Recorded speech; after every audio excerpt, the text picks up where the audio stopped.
SM Tanveer साहब, हुमायूं इकबाल शामी साहब मेरे साथ तशरीफ़ रखते हैं और कामरान अरशद साहब अभी बात कर रहे थे।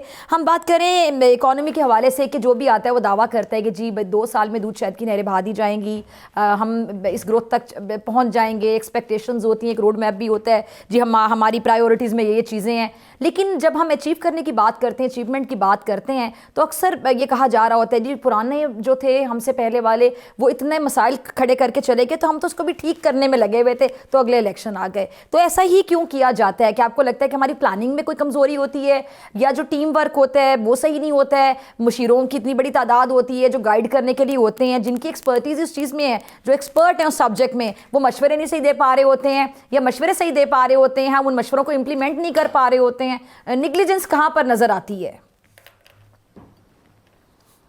बिस्मिल्लाहिर्रहमानिर्रहीम। जो आपने प्लानिंग की बात की, मैं समझता हूँ कि हमारा कोई विजन ही नहीं है।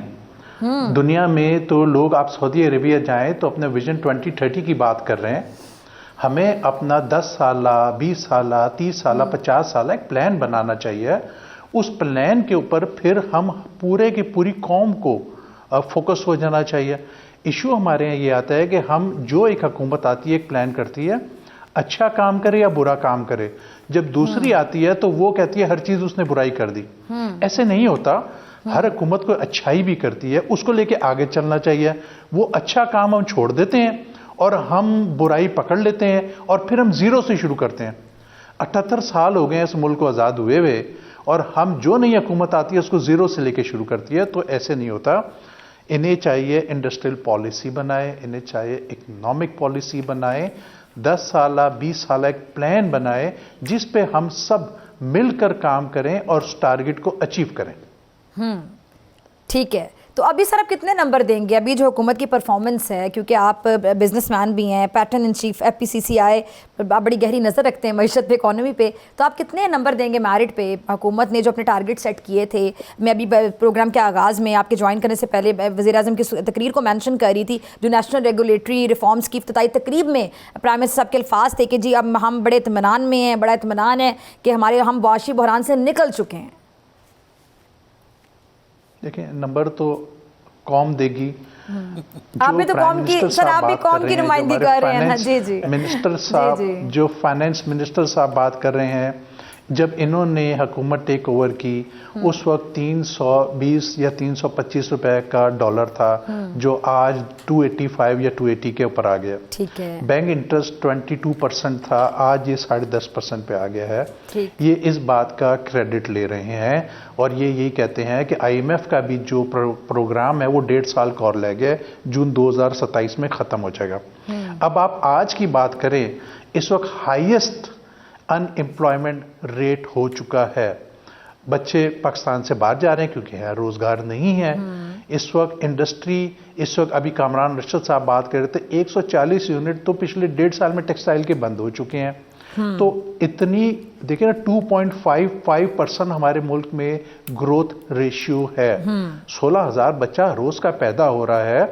हमें उसको कैसे इंगेज करना है, उसको कैसे एम्प्लॉयमेंट जनरेट करनी है, इसका एक ही हल है इंडस्ट्रियलाइजेशन।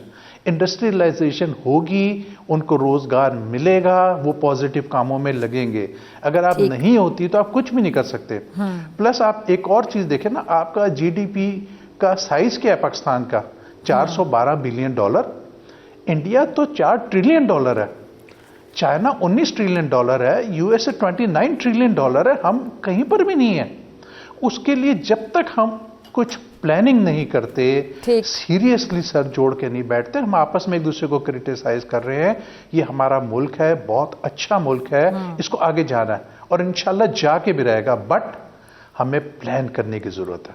जो सैलरीड तबका है वो हमेशा टैक्स देता है, बल्कि वो उन्होंने बड़ी अच्छी बात की कि सैलरीड तबके से टैक्स ले लिया जाता है, टैक्स डिडक्शन के बाद उनको सैलरी दी जाती है। कॉर्पोरेट इनकम टैक्सेस बहुत ज़्यादा हैं, लेकिन एक तबका ऐसा होता है जो हमेशा टैक्स नहीं देता। हमेशा दावे किए जाते हैं उनको टैक्स नेट में लाया जाएगा, लेकिन मैंने ब्रेक से पहले बड़ा सोच समझ के एक लफ्ज़ इस्तेमाल किया, ताजिर बिरादरी के भाई जो भी हमें देख रहे हैं, कि ब्लैक मेलिंग शुरू कर दी जाती है हड़ताल के नाम पर, एहतजाज के नाम पर, और ब्लैक मेल हम हो जाते हैं।